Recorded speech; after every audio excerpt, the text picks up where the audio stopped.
এমন দিনে তারে বলা যায়, এমন ঘনঘোর বরিশায়, এমন মেঘস্বরে বাদল ঝড় ঝরে, তপনহীন ঘন তমসায়। প্রকৃতির সঞ্জীবনী হিসেবে আসে বর্ষা। বাংলাদেশের গ্রাম বাংলায় বর্ষা মানে শুধু বৃষ্টি নয়, বর্ষা মানে এক নতুন উৎসব, নতুন জীবন। আষাঢ় শ্রাবণের অবিরাম বৃষ্টিতে বদলে যায় চিরচেনা রূপ। সবুজের শরীরে জমে জল রঙের মতো এক নতুন সৌন্দর্য। ঝমঝম বর্ষা আসে নতুন প্রাণের সজীবতা নিয়ে। প্রকৃতি যেন নেচে ওঠে আপন ছন্দে। বাতাসে ছড়িয়ে পড়ে শাপলা কদম ফুলের মিষ্টি ঘ্রাণ। পুকুর কিংবা বিলে ফুটে থাকা শাপলাগুচ্ছ যেন শিল্পীর তুলিতে আঁকা ছবি। কৃষকের চোখে মুখে ফুটে ওঠে তৃপ্তির হাসি, কারণ বর্ষায় তাদের ফসলের প্রাণ।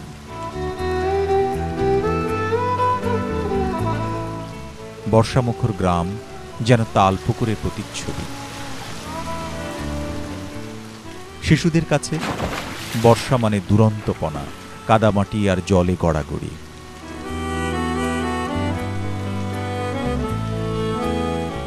গ্রামের জীবন মানে এক অন্যরকম প্রশান্তি।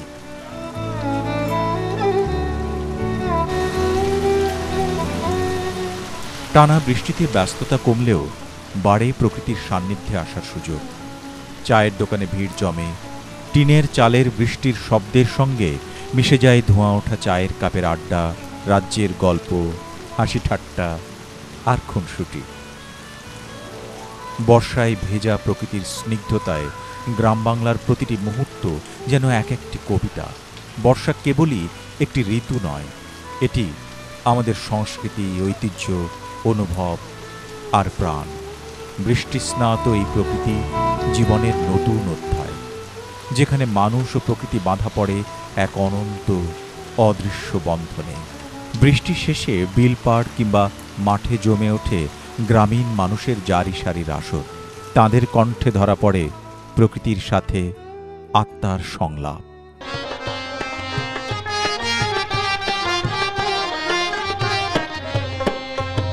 আষাঢ় মাসের গুলা ভাটা দিয়া যায়, সখী গো পাইকন সাজন করি তুলো খেলুয়া।